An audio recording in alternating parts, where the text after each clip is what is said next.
because of interoceptive difficulties, we often don't listen to what our bodies need. We don't fuel it properly. We don't water it properly. We don't get the rest that we need. And we push our bodies past their limits until they're literally breaking apart. And this can be a very, very common thing. And teaching us to pay attention to subtle cues, because again, it's like driving a car, and you might have a whole bunch of lights, but none of them are labeled and you don't know what any of the symbols mean. And you say, oh, hey, there's that red light again. I wonder what happens with that. And the car just starts shaking uncontrollably. And you're like, huh, that's unpleasant. And then you have to ask people, so why might a car shake uncontrollably? And they say, oh, yeah, well, you lost a wheel back there. Oh, I noticed that there was something going on there. Episode 53, Meat Body Maintenance.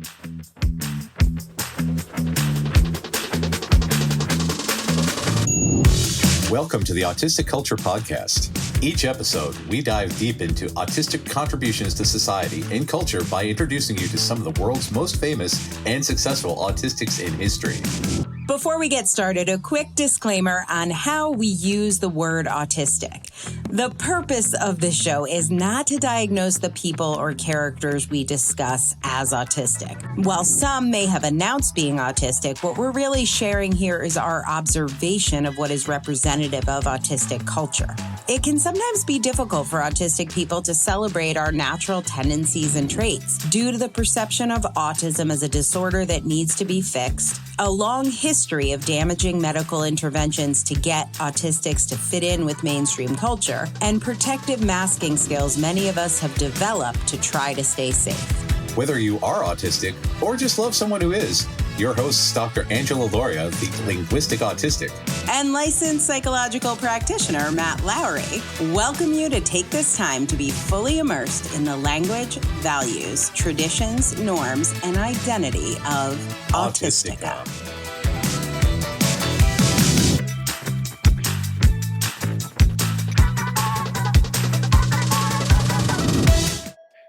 Hey, Angela.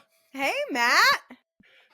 We have a really, really, really neat topic and a neat person that we are going to be talking about and with today.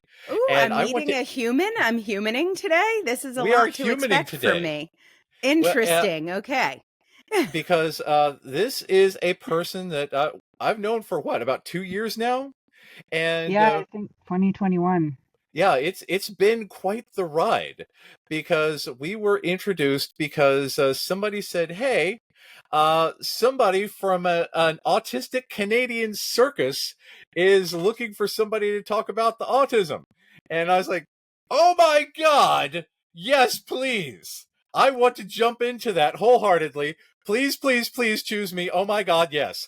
So I feel like, is this the documentary you've talked about, the circus documentary? You're always bringing it up. I thought it was a myth. It was like the girlfriend from Canada. I have a girlfriend in Canada. Sure you do. Alberta Glass. I got it. I've got a documentary in Canada, you know. Yeah, I know. You're famous in Japan too, I've heard. Exactly, yeah. So this is the documentarian herself. This is Andralyn Zayn. And Andralyn has been on quite the journey, even before we met, and especially since we met, because your life has been like something else. Andralyn is a circus performer, a director, a performer, a fitness educator, and dog mom extraordinaire. And so Andralyn, tell us. Well, first of all, nice to meet you, Andralyn. He's been talking about you, and I thought you were a myth, so it's nice to see. This is not one of, Matt's many fairy tales that he shares with me. You are indeed legit. I also did just Google you, and I will say it is quite a collection of filmmaking, circus performing, fitness education, and dog momming. I hit up your Instagram. I'm like, oh, is she a dog breeder? What's happening? Who are you, Andralyn? You're a woman of many, many special interests. Yeah. I've been I started doing circus over 2 decades ago. And I'm sort of in between identities right now because I had to take a break because on topic of today's episode, my meat suit started giving up on me. Basically. So did you go from an interest in fitness to fitness instructor to circus? Was that what was the trajectory there? So I was a gymnast since I was 4. Okay, and that's then fun. I was working on pursuing acting and stunts, and in that journey, I came across a circus that was recruiting in Vancouver, and so I started doing that and sort of discovered that circus is basically acting and stunts. And I wasn't able to pursue everything, so I chose circus. And after getting back from circus school in Australia, There's a circus school in Australia. There's circus schools everywhere. Did you have certain stunts you were best at, like your trapeze or that weird swingy thingy or the catapult jumping? What's your thing? What's your tricks? So the catapult jumping is teeterboard. That is one of mine. My main specialty is called Icarian Games. In Australia, they also call it Risley. And basically, I sit on my husband's feet and he juggles me. Oh, that's cool. Yeah. Matt and I do that when we're not making. Madness. Yeah. When I met my husband online, actually, and in my online dating profile, I put specifically that I'm looking for somebody to juggle me with their feet and travel around the world. And I'm like, if that's not you, cool, we can hang out. Let's go for coffee, but it's not going to go anywhere. It's not going to work out. Yeah. Yeah. It's a woman who knows what she wants. Yeah. It's a little niche there, Andralyn. That's a little niche. I'm glad it worked out because, I mean, honest to God, how many respondents did you get to that? Because, again, one person said, yes, actually, I've been looking for the same thing. I've been looking for someone to feet juggle. Wow, that works out quite well. Yeah, but yet nobody knew I was autistic. Yeah, I feel like that's the most autistic dating profile that could be. Cheers. Out there, yeah. Okay. So that leads. Go on. Sorry. No, you go, Matt.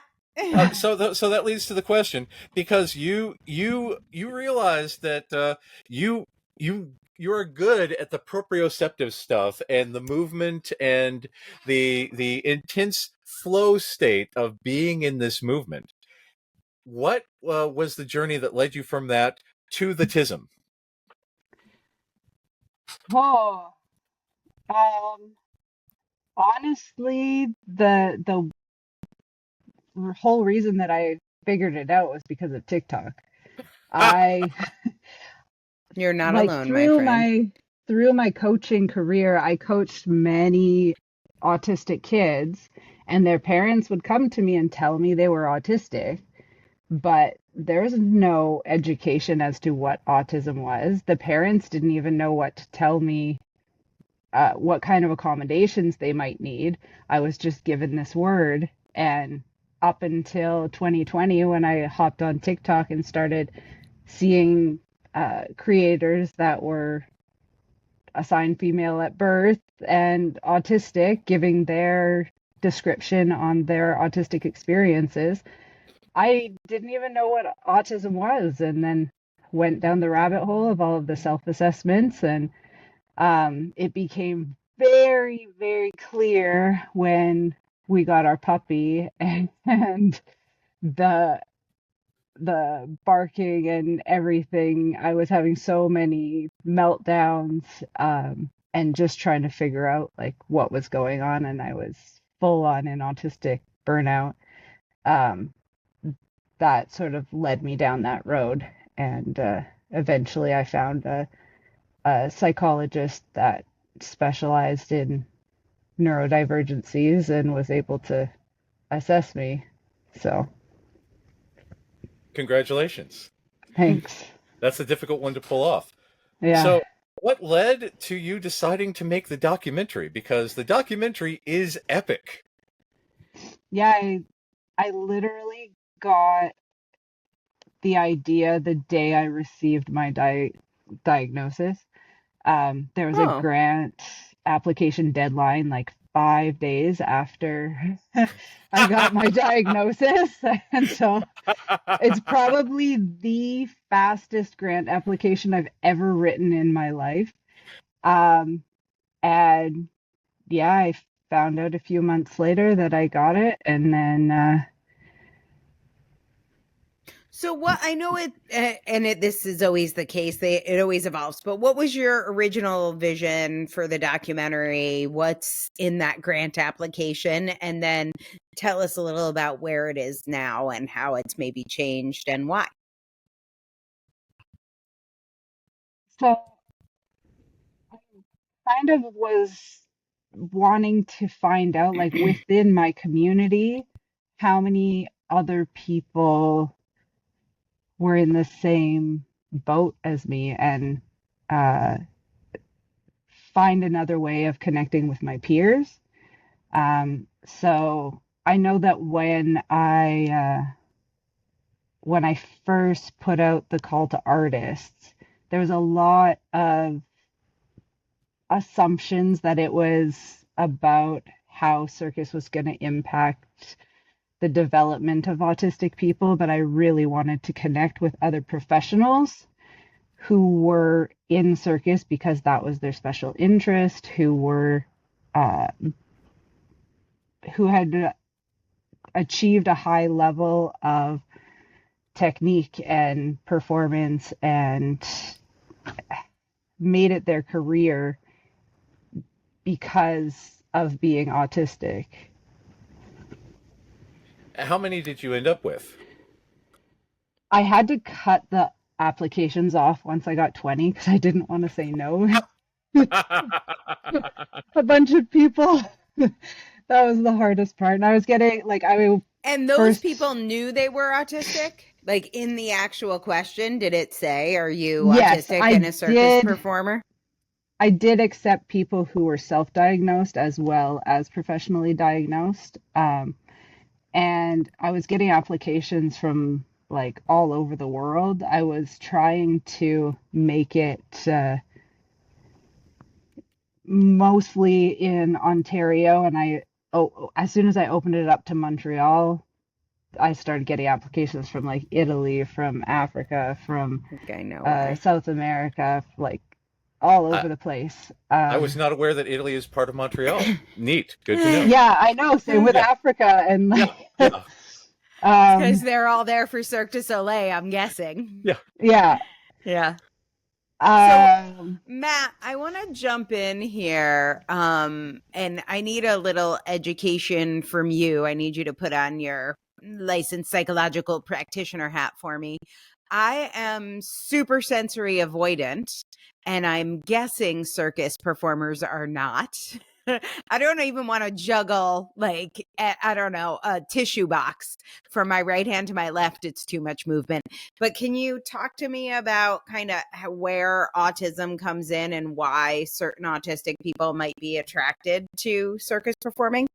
There's two things. One, it's very stimmy. Because if you like spinning and if you like that sense of, the vestibular stimulation, then aerial silks is definitely up your alley. Because you might really, really enjoy that sense of movement. You might enjoy being tumbled around. You might enjoy someone juggling you with their feet. And if this is a special interest, then you get into that intense flow state where you could do this for hours and hours and hours until your meat body starts screaming at you and say, why didn't we stop 8 hours ago? And you said, oh, I was really in the groove. And your meat body says, oh, well, we won't do anything for 2 weeks now. Eat it. Maybe we shouldn't do that for 8 hours in a row, my friend. We love sharing stories of autistic culture, and if you are seeing yourself in any of these stories and you're wondering if maybe you're one of us, or maybe you're already diagnosed or self-diagnosed, and you want to know if Matt can help you live your life better and be more authentically autistic, check out his website at mattlowrylpp.com. That's Matt, M-A-T-T, Lowry, L-O-W-R-Y. And then that LPP, it stands for Licensed Psychological Practitioner. So head on over to mattlowrylpp.com and learn more about working with my buddy Matt. So in 2020, you're probably listening to this in January if you're listening to it when it first comes out.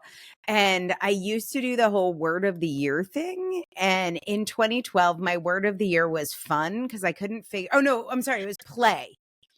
And so it makes me think of Pee Wee Herman screaming and all the puppets. Correct. Yeah.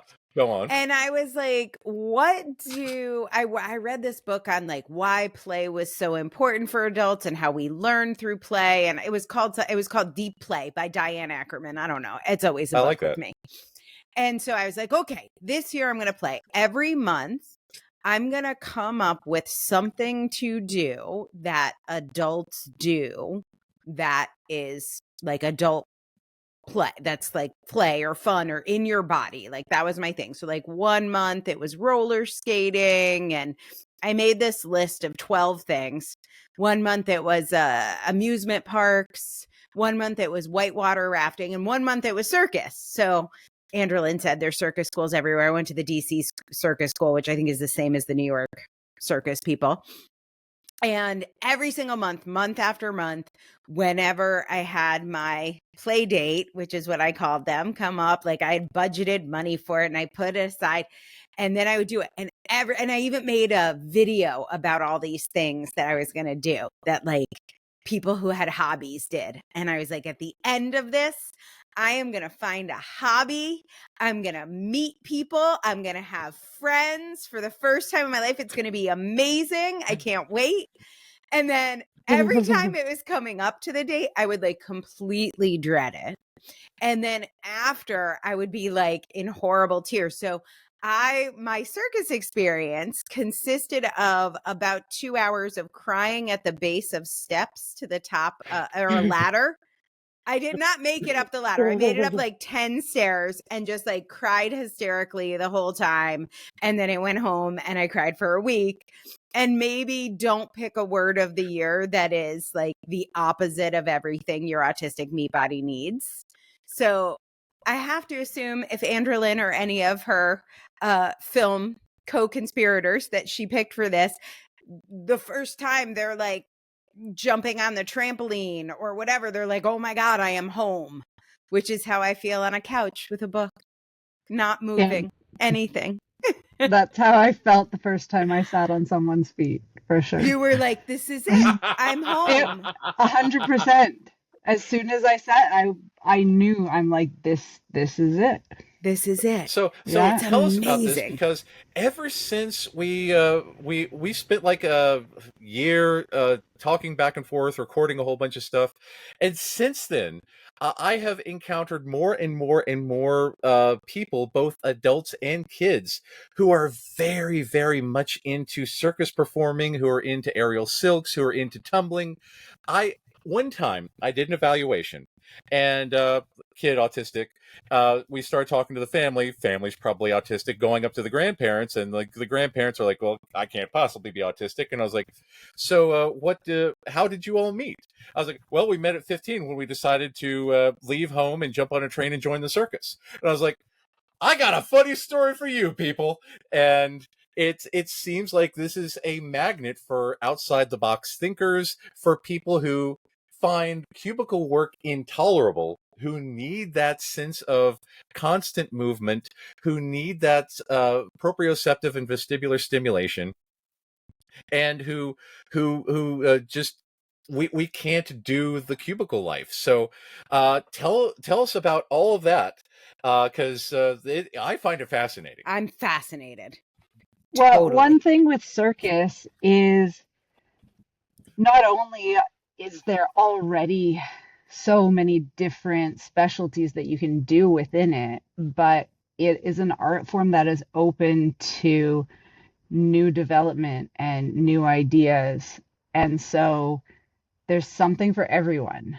And I have this theory that people choose their specialty based on the type of pain that they enjoy the most. Ooh, yes. Good segue. Talk more. Because like for me personally, I hate spinning. I cannot stand spinning. And there's many, many specialties that require that. And I just stay away from them as much as I can. But for me, flipping and getting kicked sometimes in not the nicest places, and you get bruised. But that's the type of pain that makes me feel alive. And Ooh. Some people, like even with juggling clubs bruise my thumbs and I don't like it. But like falling from 6 feet, I think of everything that I've done in my life. I would consider myself a professional faller. I am such an expert at falling. That is what I have the most experience in. I also have a lot of experience falling, but it usually includes tears. I just fall whenever I leave my house and attempt to walk in shoes. That is the trigger for me. Walking on a new surface, uneven I don't need any extra apparatus. Just my own damn feet. That's enough for me. That is so wild. I think this is like the one thing I want to point to, and Matt will reference the autistic-centered therapy episode as well here, but like I've had so many well-meaning people. So like teachers, HR directors, parents, siblings, life coaches, therapists who suggest things, yoga teachers, who suggest things to me that have or haven't resonated, right? And I always thought, well, if you're an authority, doctors, I always thought like if they suggest like, I don't know, jogging and it doesn't work for me, something's wrong with me. And I've always, when it comes to my body, I've always taken it to like, I have to listen to outside authorities about my body because they seem to know. I don't know. Michelle Obama says I should move. The other one wants me to be best. That's not grammatically correct, so I don't feel like I need to listen to that one. But like Michelle Obama's Let's Move campaign, I'm like, she would like me to move. I would like her to be my friend. I guess I should move. So it's really interesting. And Matt, I'd love you to comment on this when you're doing autistic-centered therapy with somebody, when you talk about meat body maintenance. Like obviously you've talked about the burnout piece of it, but how do you think about advice about moving your body? Like people were telling me to play, or people were telling me to jog, or all the advice we get about our body. How do you think about that? First of all, I'm just glad that your PDA is based on grammatical correctness. That's awesome. Yeah, correct. This is the way. But yeah, this is a big thing. Because of interoceptive difficulties, we often don't listen to what our bodies need. We don't fuel it properly. We don't water it properly. We don't get the rest that we need. And we push our bodies past their limits until they're literally breaking apart. And this can be a very, very common thing. And teaching us to pay attention to subtle cues, because again, it's like driving a car and you might have a whole bunch of lights, but none of them are labeled and you don't know what any of the symbols mean. And you say, oh, hey, there's that red light again. I wonder what happens with that. And the car just starts shaking uncontrollably. And you're like, huh, that's unpleasant.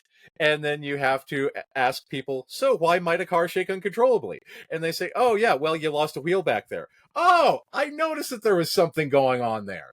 Yeah, do you happen to have a wheel on you? Like, no, that will require a year of rest and reconstitution to rebuild your wheel. Oh, that's inconvenient. And So this sounds like, so when we were doing the documentary, you were just in the process of figuring this stuff out, because it was around the time when you realized that you have the autistic accent, and that was a Oh my neat God, moment. you pointing that I out was gonna ruined say, everything for me. did she realize it because you told her, Matt? I love how you use like the third person there. You're like, oh, you found out. I'm like, I think I know how she found out. Yes, Yeah. and he made it so that working on editing the documentary has been torture because I can't not see it. Well, the we love the it. It this sounds like this is the sweet music way. to us. This, Yeah. yes, this is the way. This is why, again, because we have the sweet, sweet sounds of the autistic voice. Mm-hmm. Oh yeah. Mm-hmm. And yeah, it's there's this one TikToker, El Cordova, like, has the greatest voice in the world, the most autistic accent in the world, just completely flat. And she sings songs in this very super flat autistic accent. And when I'm going through like Facebook reels, I will watch everything she puts out because it is literally music to my ears. So that is a fascinating thing about all this, that you started off with this, am I autistic, to damn, I'm really autistic. Right. But How'd I but miss that it? goes into when you started to realize that going to the pain, the pain that you enjoy, also completely wrecked your body. And we were talking about like the comorbid stuff, the our because we have that genetic difference, that we are immune to MTOR, well, that makes our brains hyperconnected. But the genetic difference also makes our connective tissue in our body super wonky, which is why so many circus people are stretchy. Why you find so many contortionists and people who are able to bend and stretch and do all sorts of impressive feats. And for our listeners, I don't know if I've mentioned this, but I can turn my feet around 180 degrees. And I got in my high school yearbook for what I went into the bathroom, changed all of my clothes, put all my clothes around backwards, turned my feet around backwards, and walked down the hall backwards. And it looked like my head was on 180 degrees backwards. And I started screaming, my head's on backwards, my head's on backwards. Oh my God, my head's on backwards. And a substitute teacher that, I kid you not, named Miss Hawkman, one of the greatest names ever, screamed, dropped her stuff, ran out of the building, and we never saw her again.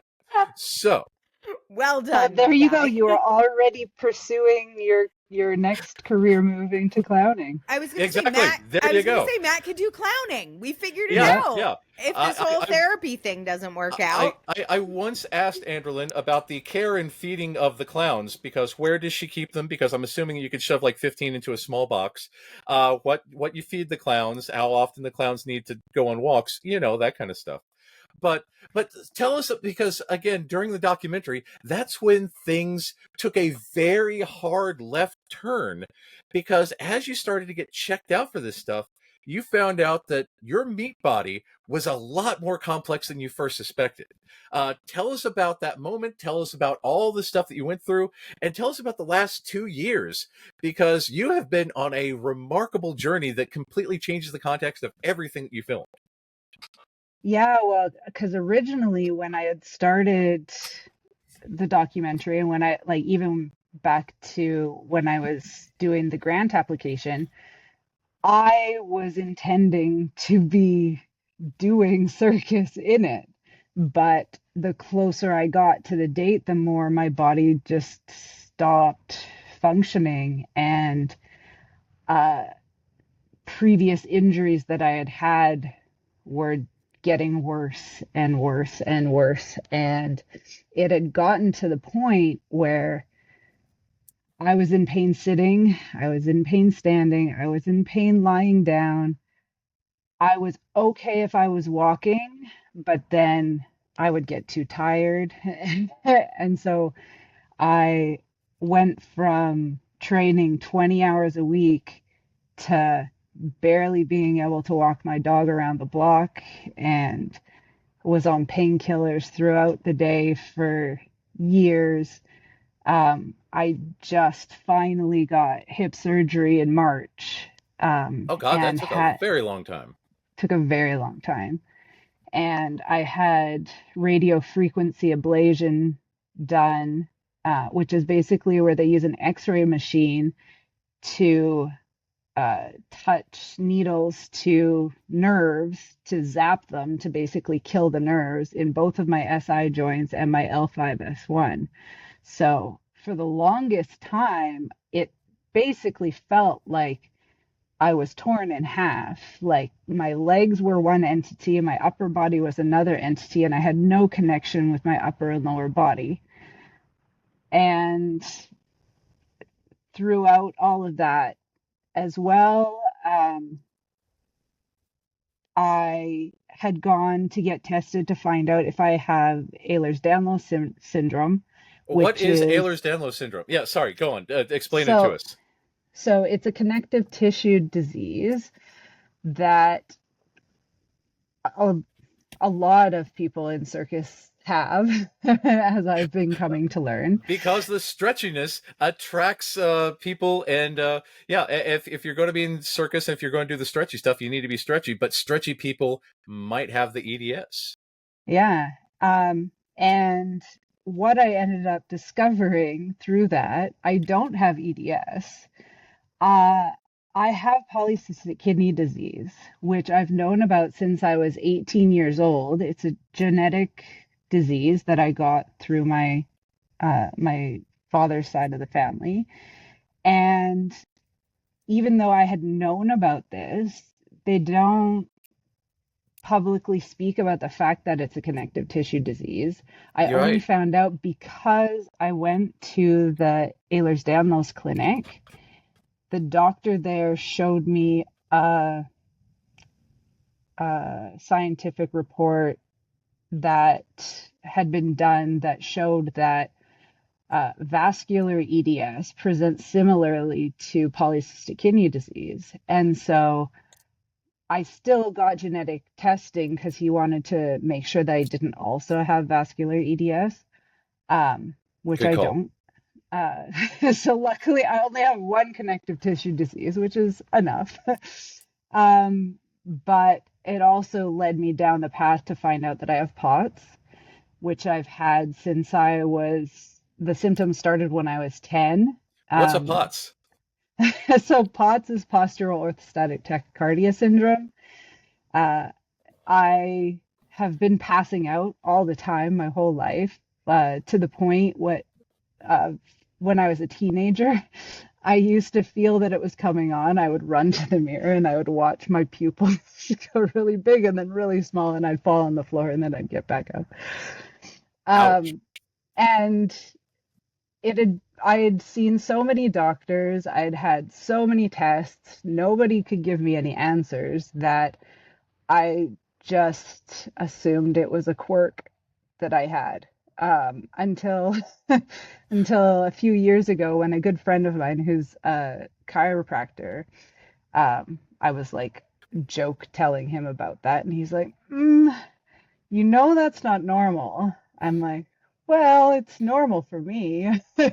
But that part isn't the part that bothered me. The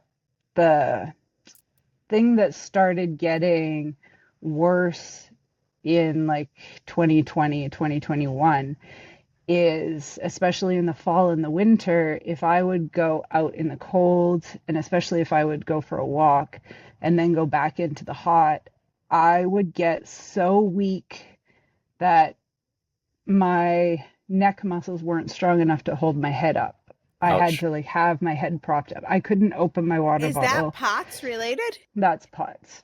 Oh, because it's some sort of tachycardia type reaction, like your heart wasn't getting enough blood? It's a dysfunction of the autonomic nervous system. So it affects everything. Like I couldn't hold a pen and put enough pressure on paper to communicate. Speaking required too many muscles. I couldn't text. Scrolling on TikTok was too hard because just moving my hand. So I'm this professional circus performer that can't even scroll on TikTok. Wow. And sometimes the flare-ups would last hours. Sometimes they would last days to a week. And I started getting desperate, and Yeah. Knowing that I was autistic, speaking with my family doctor, she was able to put the fact that POTS is a comorbid illness with a lot of autistic people, that's the direction that we should start looking at. And thankfully, because I had gone to the EDS clinic, I got referred to a cardiologist and a respirologist who both specialize in EDS. So even though I don't have it, they specialize in people who have connective tissue disease. And so I was actually able to see people who had a much better understanding about what was going on. Because I had seen 2 cardiologists previous to that, and they couldn't figure anything out. I had so many tests done. And that's a big thing for autistic people with our unique health stuff. Because one of my friends realized a while back that polycystic ovarian syndrome, PCOS, is a connective tissue disorder, which is, of course, with our connective tissue wonkiness, much more common for autistic people. Wow. But again, so few doctors put the pieces together like that. And especially for female presenting people, just say, oh yeah, it's all in your head. Just go home and be a man about it. And right. so, or as we like to say, have you tried just suffering? Yeah. Mugs, pillows, and t-shirts with that logo available in the T Public store. Shameless Indeed. plug. I love it so much. But yes, yeah. So how did you find these specialists? How did you get to the place where you found these people who said, who believed you, number one, because, oh my God, that's a tough one. And number two said, which is amazing, autistic people are more likely to have this. Let's look into it. Honestly, I'm just so lucky to have a family doctor that actually listens to my concerns. And Wow. if she doesn't have the answer, she will reach out to colleagues to see if other people have directions that she can go in. She will send me to specialists. She doesn't give like a time limit on how long I can talk to her about what's going on when I see her. And we only started seeing her in 2016. Prior to that, I had only had negative experiences with family practitioners, and I had gone for like a decade without having a family doctor, even with all of my chronic illnesses that I kind of need one for. So that's really what it comes down to is the fact that I found a family physician that listens. And that can be another element of where we run our autistic meat bodies into the ground. Because if we say, oh yes, my check engine light is on, but if I go to the mechanic, they'll say that I'm lying and that I have Munchausen's or something.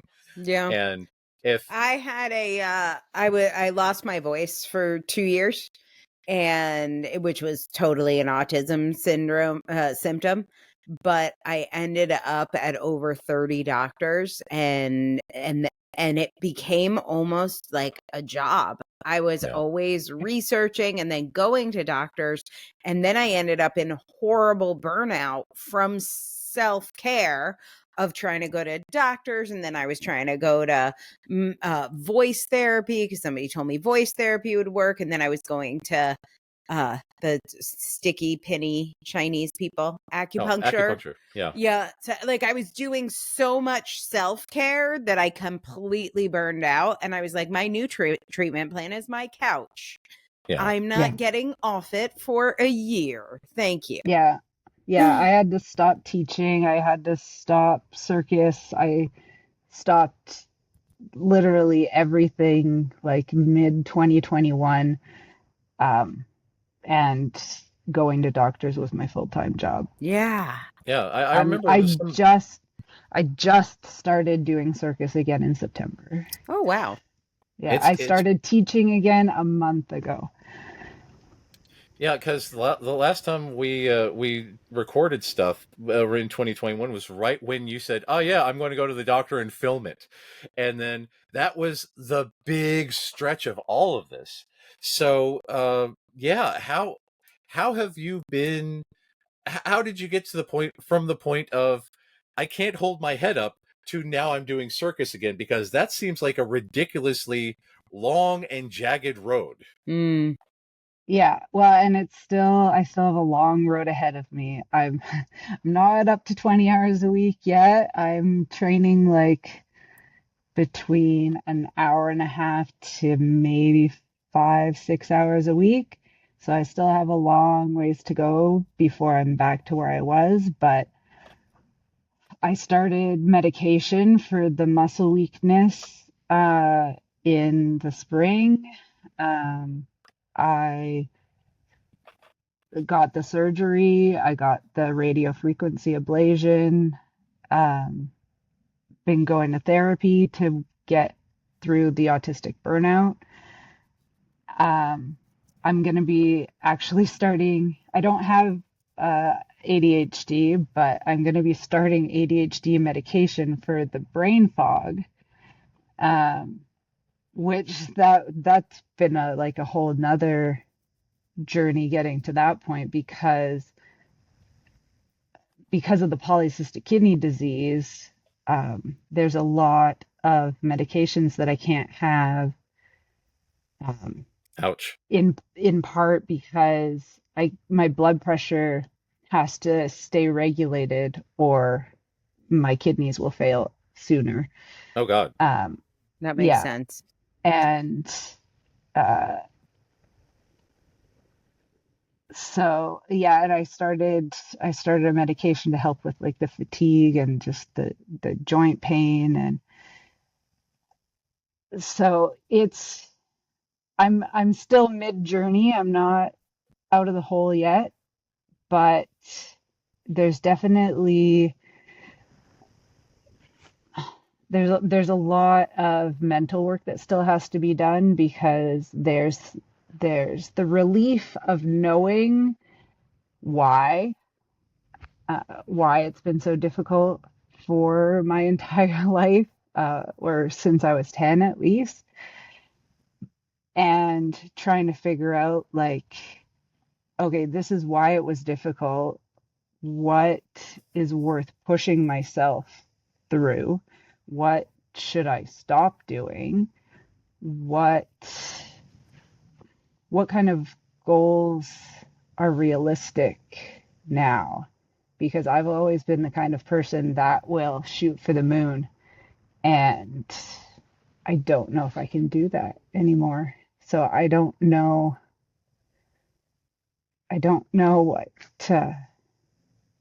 what I can set as goals anymore. So it's going to take some time to relearn what I'm capable of. And that's a big, big issue because we, I always say that our brains move at the speed of light, but we're limited by our floppy meat bodies. And realizing that you are stuck in the meat suit that you were assigned instead of the meat suit that you want, that can fit with your balance and your proprioceptive needs and your talents. That can be a really, really tricky thing to navigate. When autistic people find a special interest, they go deep and have a lot of knowledge, even if they don't have that formal education background to go with it.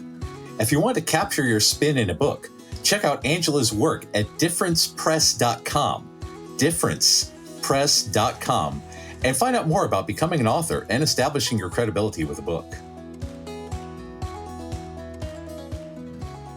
It gets into like identity issues. I know for me, there's like a, please don't watch it, terrible documentary about me on Amazon Prime. And I talk about how I want to get my business to $100 million and to get acquired by a major publishing company and like all these goals that I had. And they were genuine. Like it was my identity. Like it was completely genuine. But the cost of that was complete mutism. Like I would not be able to talk. Like I would not, like the cost was just too high. I was like over driving my lights, like when it's a dark and foggy night and you're going like 80 miles an hour, but your lights can't see that far. And so I was like, oh, I need to build a life that actually I can stay emotionally regulated 80% of the time. Like that I'm not always in like this hyper fixation mode where everything's breaking and I don't even notice it because I have like no interoception, like I have no ability to perceive it. So by the time I hit burnout, I was so far gone that I didn't even know how to reclaim like the hardest part of that burnout. And I know yours was like more physical than just mental as well, but it was like, well, who the fuck am I now? Because all of those tasks, like I'm a filmmaker, I'm a circus performer. For me, I'm like a businesswoman, I'm an author, I'm a like have a multi-million-dollar business. Like that was who I am. So it's very fine that I could slow down, but can someone tell me who the fuck I am now, please? And like you're getting hit with that along with the physical stuff and the mental stuff. It's a lot to take in. It's not just like, oh, I'm sick. It's I'm sick and I'm a totally different person and I have no idea who that is. Yeah. And in some ways, before when I didn't know, I would just ignore everything and I would power through with adrenaline and have you tried just suffering? Mm-hmm. Yeah. But it's not even, I don't know, for me it wasn't even suffering. It was just like default mode, power through. Isn't that what people do? Yeah. I assume that's what people do.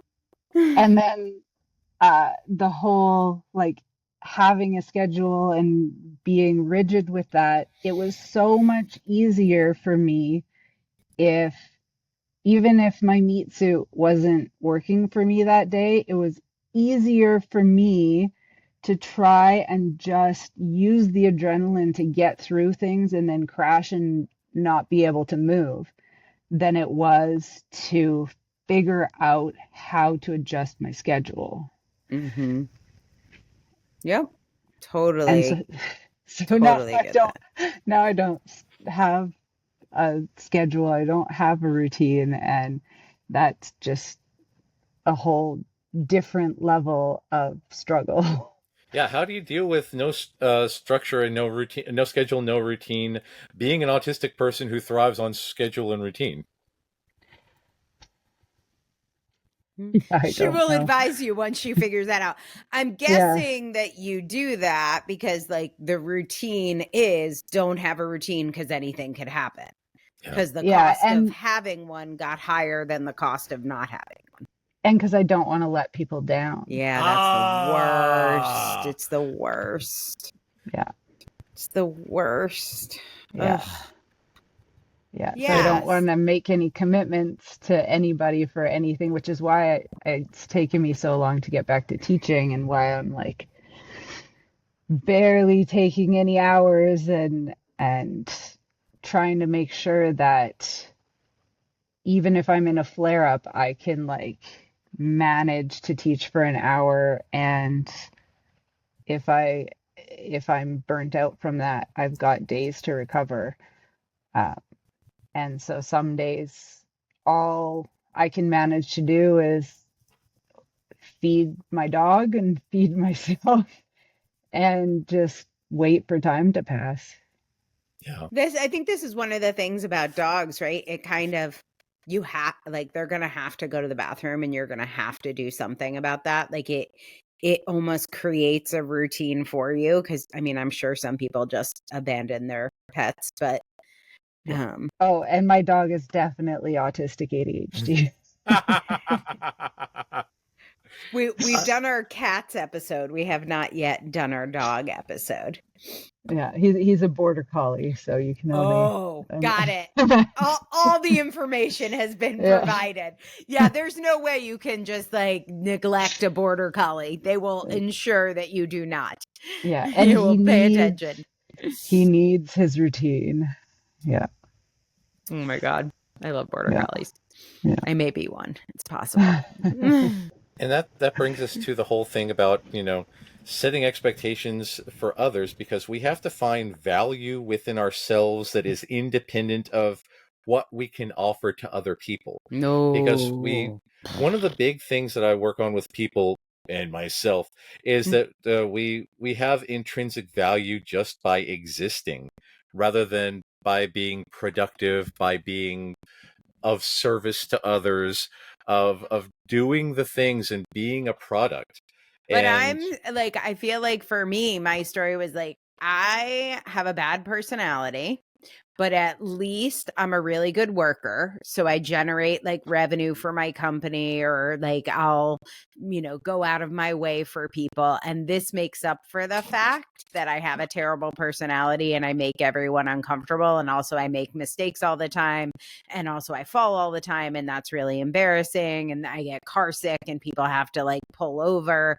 And I'm a huge nuisance. So the least I could be is productive, Matt. Is that not accurate? yeah. I was affirmed for many years that was a good and accurate conclusion that I drew. Yeah. Neurotypicals had the consensus that I am indeed a clumsy asshole. So yes, the same has been determined about me, and therefore be extra productive, be more productive than anyone else. Yeah, I would work at my 40-hour-a-week job 65, 70 hours a week in order to justify my existence and to say, yes, I'm an asshole, but I do a lot of work, so I'm a useful asshole. Asshole. Maybe that's our new merchandise. Yeah. And again, that goes back to our Thomas the Train episode about how for years Thomas's tagline was a really useful engine. And because again, I'm convinced that the Reverend Audrey was autistic, that his son is autistic, and that it's a very deeply autistically ingrained show that is eventually, now show run and written and acted by autistic people. So, just that whole, shift from being a really useful engine to being good friends and just, doing your thing. Or just having value without producing, which all of capitalism tells everyone is not true. And then add being autistic and it's times 1,000. Yeah. And you have to buy food and pay rent. And you have to buy food and pay rent. And then also with Circus, you're getting applause on top of it. That's confusing. Like, I am valuable when people applaud. That's how I know. Like, I am. But the thing is, there's a saying in Circus, claps for splits, because people don't even clap the highest valued tricks. They clap for when you do the splits. So no matter what you do, as long as you can do the splits, then you're going to get applause. Line? We like kick lines too. We don't know. Dancers always complain about that. They're like, you literally want the kick line. That is easy. The hard things, you don't care? Okay. Yeah. I really want to keep up with your journey, because your journey is fascinating.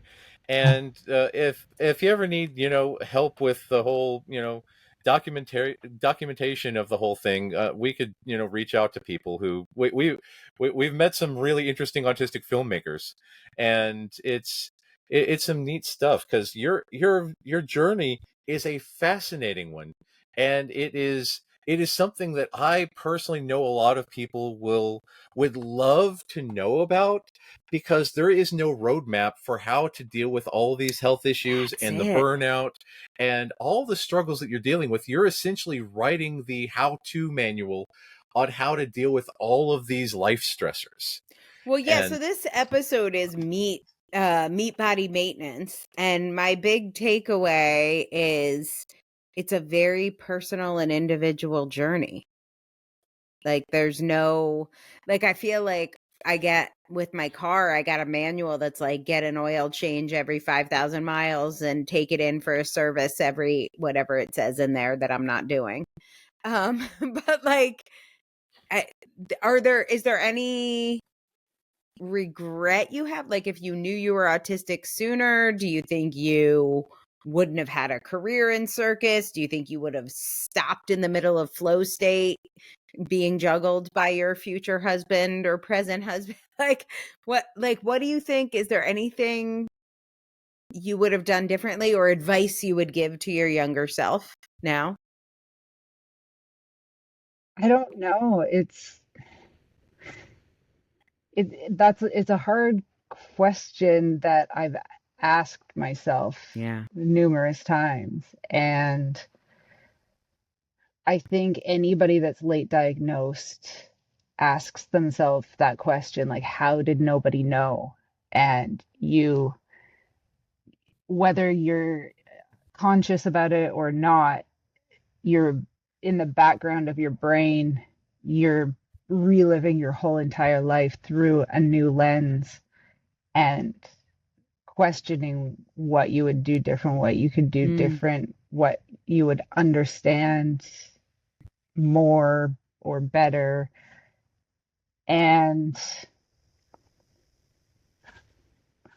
I don't think there's an answer, because you can't go back and try and find out. Yeah, I get that. We need to have save points in our life where we can go back and try the different paths and, you know, yeah. Sliding doors. Yeah, exactly. Yeah. So that leads to the other question of, what have you enjoyed about being autistic this week? Or in general? Well, one thing that's interesting is I started teaching again, and one of those projects is a friend of mine got a grant to create a youth circus show. Oh. And so there's 3 coaches. I'm autistic, my friend is ADHD, and the other coach is ADHD. Woohoo! You got it all.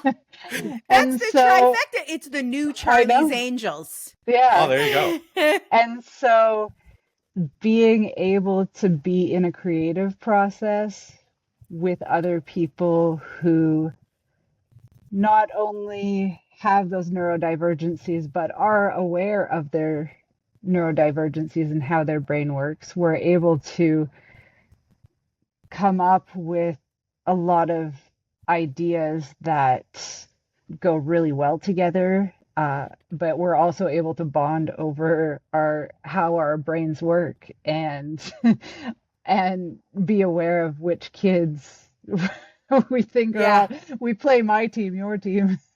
Oh my God, I love this.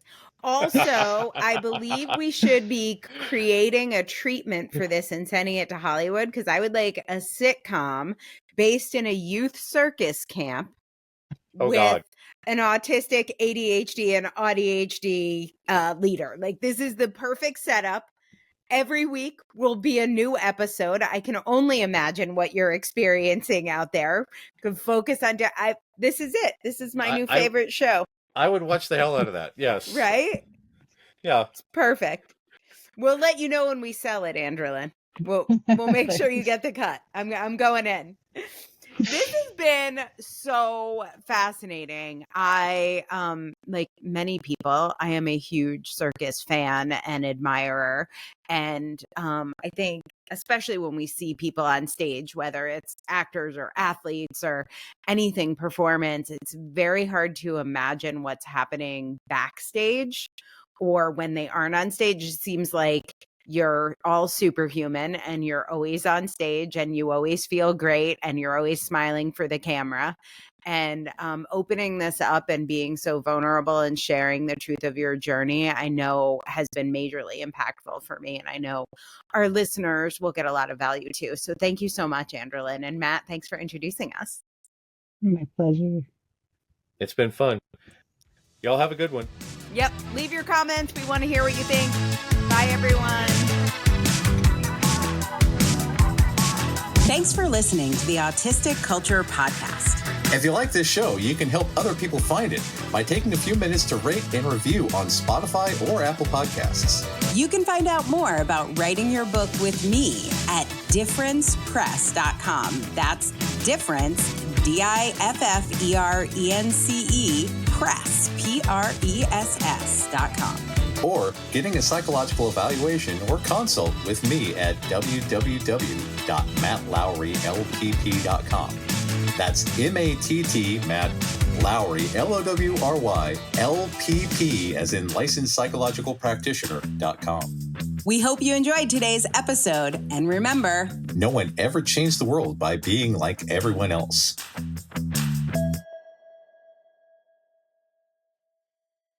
Special thanks to our content manager, River Robbins, and Aaron Stoner, our producer, for making us look and sound good.